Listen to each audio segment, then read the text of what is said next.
Bakit hindi ko pinapakita ang kinikita ko? May tinatago ba ako? O baka ayoko lang kayong ma-pressure.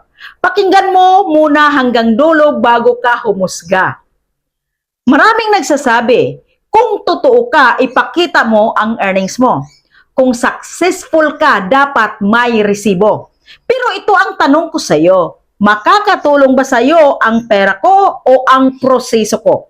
Kaya ngayon, ipapaliwanag ko kung bakit pinili kong hindi ipakita ang earnings at bakit tips at motivation ang inuuna ko. Manood ka hanggang dulo kasi baka dito mo maintindihan kung anong klaseng content creator ang dapat mong sundan. Una, hindi lahat ng nakikita online ay buong kwento. Aminin natin, madaling ipakita ang pera, mahirap ipakita ang proseso. Ang hindi mo nakikita, ilang bisis bumagsak, ilang gabing walang tulog, ilang bisis gustong sumuko, at kung totoo ba ang figure na pinapakita nila. Kapag earnings lang ang pinakita, nagiging highlight reel lang ang content. At ang epekto, maraming maniniwalang madali lang. Hindi yun totoo. Pangalawa, ayokong ma-inspire ka sa pera. Gusto kong ma-inspire ka sa galaw. Kung pera lang ang motivation mo, madali ka ring susuko kapag wala ka pang kita.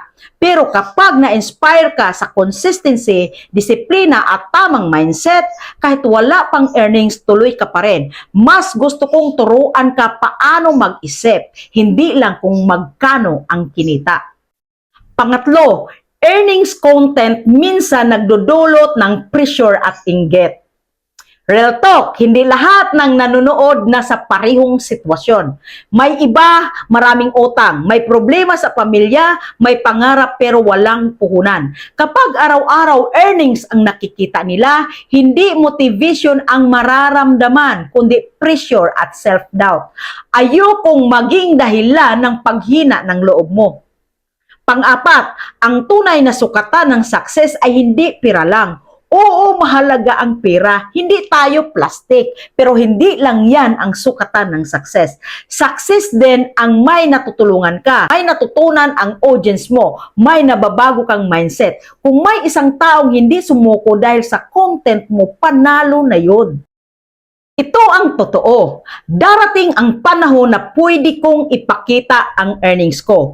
Pero kapag ginawa ko yun, gusto kong handa na ang utak at puso ng audience ko. Hindi yung pera ang hahabulin nila, kundi ang proseso. So ano ang dapat mong tingnan bilang content creator or viewer? Kung nanonood ka ng content, itanong mo ito, ano ang natutunan ko? Ano ang pwede kong gawin ngayon? Hindi magkano ang kinita niya. Dahil ang kaalaman na natutunan mo, walang expiration.